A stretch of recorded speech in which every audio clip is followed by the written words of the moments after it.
Pickett has made it interesting because it was Mitchell Trubisky's job.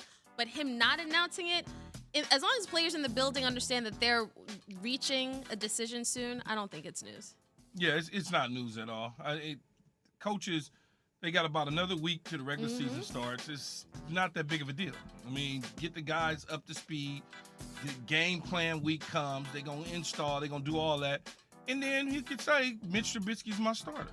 Yeah, it just feels like news to me because all the people saying he won't name it. He won't name it, and just knowing how measured Mike Tomlin is, and all the people that were saying, well, Mitchell Trubisky, a year under Brian Dable, and he's learned so much, and he's really good. And now all of a sudden it's like, well, here comes this rookie with the chance to legitimately start, and Mike Tomlin is still being measured in his response. That's interesting. I think it's hot news for what Kimberly said. The fact that Pickett has come on to the point where it's like, yeah, the guy who's supposed to be the starter is not already named the starter this close to the season, you convinced me. I think it is hot news, actually. Hot news or not news?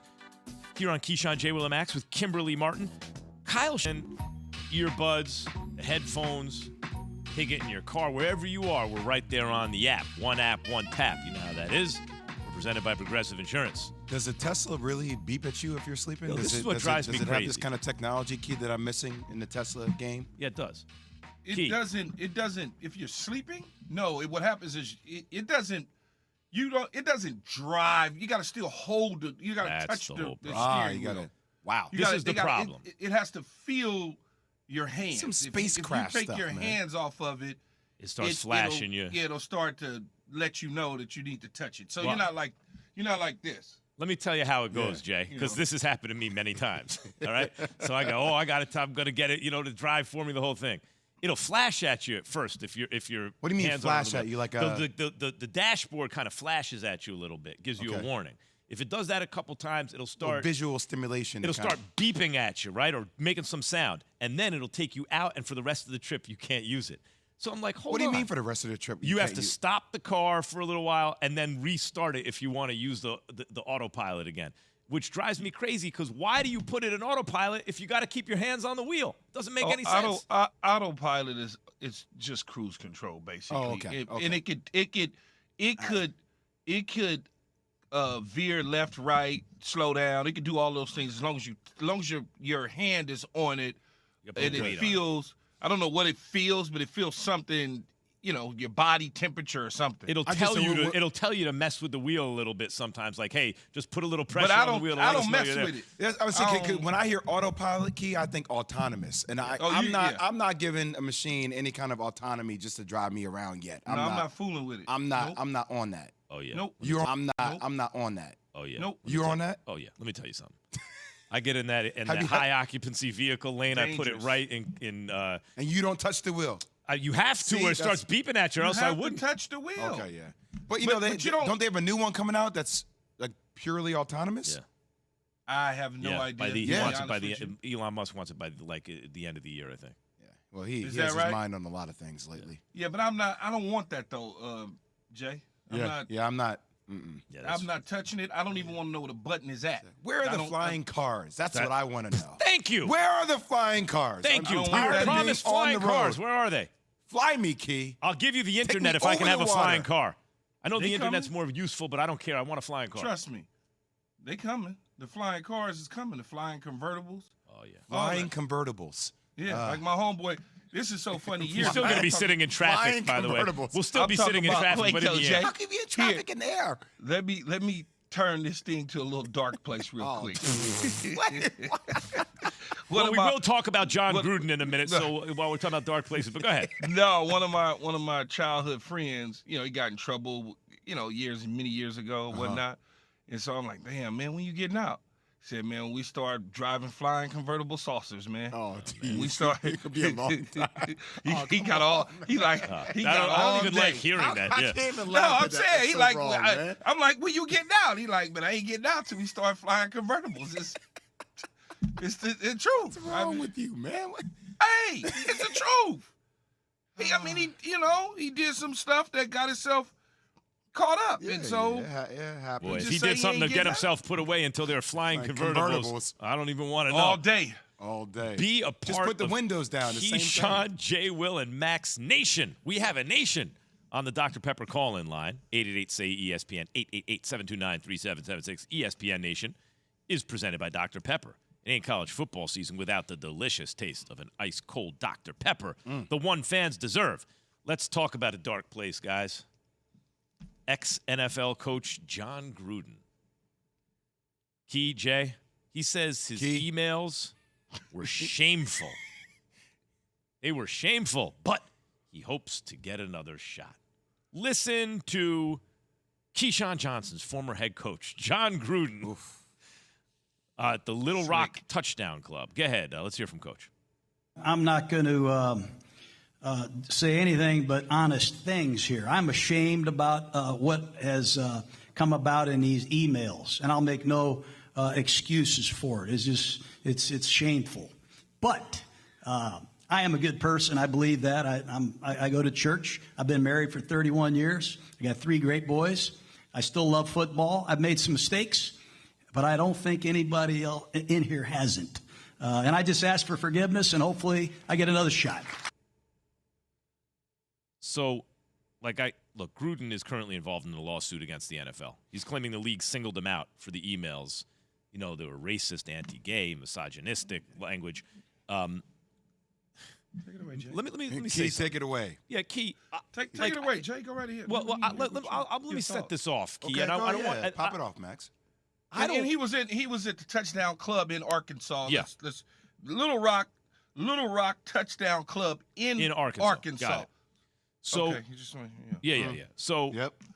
here's the thing: Put it together, a Key. lot of people do make mistakes, and it doesn't mean that's the end of their life, or they can't enter back into civil society, or they can't work again in their chosen profession. But let's get to his track record in a minute. But first, when I listen very carefully to the way people say they take responsibility, he said, can we hear the beginning of that again? Listen to the way he phrases this.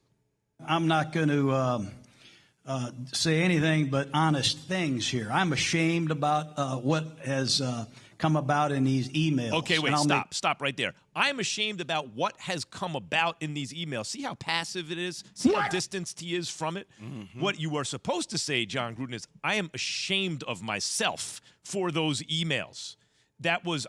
You could say something like, I was angry, and when I'm angry, I'll talk that way about like everyone, including whoever, including people I'm close to. I'm just angry. I'm saying angry things. That's not really what's in my heart. Or, once upon a time, that was in my heart, but I have since seen the light. Or, I was raised a certain way, and sometimes that comes. Whatever it is, let me hear you own that and take responsibility. That's step one. I don't even hear step one there.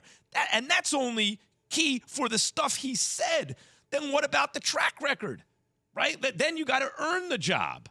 So I don't like what I just heard, even though I do agree with the principle that even when people make mistakes, that shouldn't disqualify them permanently.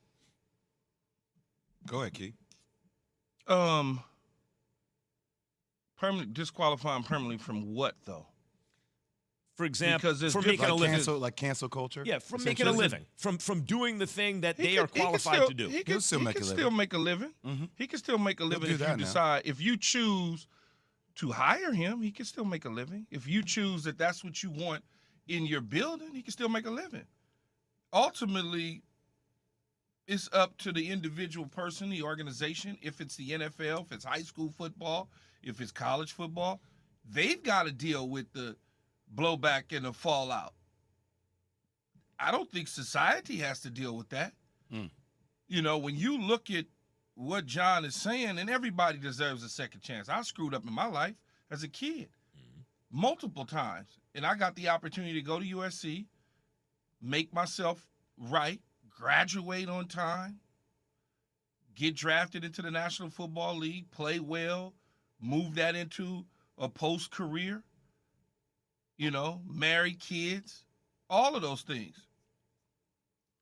The problem that you have, the apologies and things of that nature, is acceptable, but it's also at the same time, everything that went on in those emails was very egregious, disrespectful. And when you start getting into race and disrespect and name calling and all of those sort of things, how do you think people would look at those organizations, or let's assume it's college to make it easy? I wouldn't let my son go play for John Gruden and nobody else for that matter that have this type of track record, or my daughter. And when you talk about coaches, you've got to deal with everybody. It's United Nations in the locker room. You're not just dealing with all white. This ain't 1932. You're not dealing with all black. You're dealing with everybody. You're going to have people from all walks of life and communities.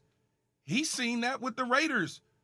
You know, when you have people on your team that's part of the LGBT community and you lash out and say those sort of things no matter when they occurred, it becomes hurtful, distrust, all of those things. So it would be very hard for me to see him be able to get another job because of that. Now, people would say, well, wait a minute.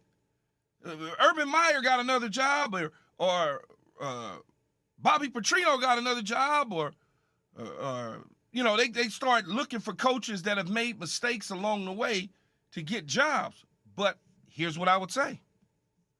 Those individuals that made those mistakes, Jay, did not do the things that he's accused of doing. Right. There's a big difference. Urban Meyer has never been accused of saying some of the things in those emails. He's been accused of being a bully. He's been accused of hiring a coach that had some issues that he had to fire because his issues was similar to what John Gruden's emails alluded to.